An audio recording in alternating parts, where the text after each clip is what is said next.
secteur de la pêche la mer que j'ai le privilège de diriger par la bonté des deux autorités de ce pays, m'amène déjà à signaler deux choses dès le départ.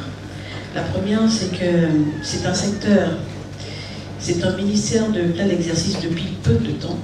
Donc évidemment, comme vous avez pu le noter lorsque Madame la coordinatrice a parlé des associations qui faisaient partie de ce réseau des femmes, il ne figure aucunement les femmes de la pêche ni de la mer.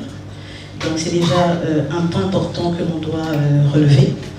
L'autre point, c'est que nous travaillons sur une vision que le chef de l'État a indiquée dans le plan stratégique avant émergent, qui consiste donc à protéger les écosystèmes, développer la pêche durable et également qu'il y ait un 6% de débarquement de toutes les ressources halieutiques qui sont pêchées dans nos eaux, qui sont de 885 km de côte à peu près. Alors, il se trouve que pour pouvoir déjà parvenir à cette pêche, c'est 700%, le quai de pêche n'existe pas. Dieu merci, quelques bonnes nouvelles sont en perspective. Je suppose que dans quelques semaines, Monsieur le ministre des Transports aura donc la responsabilité d'annoncer un bel événement pour ce secteur qui consiste donc à mettre en place un port de pêche qui va pouvoir maintenant répondre à cette problématique. Et c'est vraiment une réponse salutaire. Mesdames, Messieurs, nous avons effectivement 885 km de côte, comme je l'ai indiqué tout à l'heure, et une zone économique exclusive. Naturellement, notre pays regorge d'un potentiel maritime encore sous-exploité. C'est une évidence. Nous savons également que le secteur maritime est pourvoyeur d'emplois. Il est contributeur stratégique à l'économie nationale, quand bien même en ce qui concerne le secteur pêche et mer, le PIB national indique que nous sommes encore à moins de 2%. C'est un petit peu gênant, mais je pense que ça va être corrigé très vite avec ce qui s'annonce. Naturellement, ce secteur participe à la sécurité alimentaire et nutritionnelle et connaît une dominance masculine, c'est évident également, de par les emplois occupés.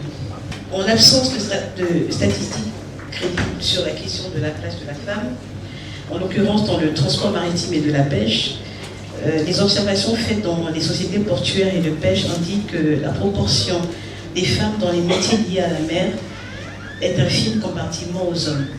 Là aussi, c'est une évidence, je n'apprends rien à personne. Malgré la volonté de la femme de contribuer aussi à l'économie nationale par le biais du secteur maritime, l'accès aux métiers de la mer reste complexe. Dans la pêche, la femme joue un rôle essentiellement de marieuse, c'est évident. Nous avons une organisation assez outillée en ce qui concerne les mareyeuses, mais pour ce qui concerne l'exploitation même des ressources, ce sont des hommes qui sont à la manœuvre. Et bien entendu, elles participent naturellement au métier post-capture relatif à la distribution, je l'ai indiqué, la transformation et le conditionnement des produits de la pêche. Donc, même si ce conditionnement et cette transformation restent encore, on va dire, embryonnaires. Nous devons insister sur la formation. Madame la coordinatrice l'a dit tout à l'heure. Il est aussi évident de noter que nos universités, écoles et centres de formation sont restés un peu traditionnels et n'ont que faiblement intégré le domaine maritime dans leur curriculum. En outre, les corps de métier de la mer sont caractérisés par des tâches rudes qui requièrent des attitudes physiques importantes et c'est donc naturellement que les femmes ne sont pas portées à aller vers ces activités de façon naturelle.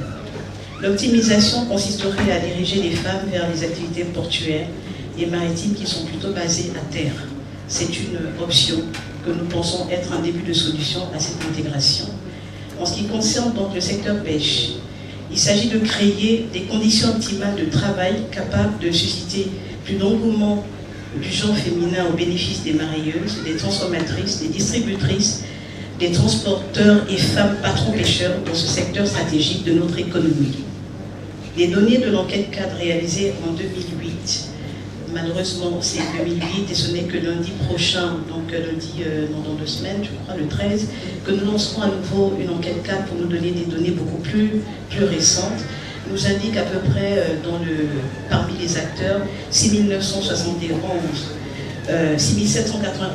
acteurs dans la filière et rien que 1539 femmes qui sont dans ce secteur pêche. ceux qui savent faire les calculs trouvent bien que c'est 23% et c'est pas beaucoup 23%.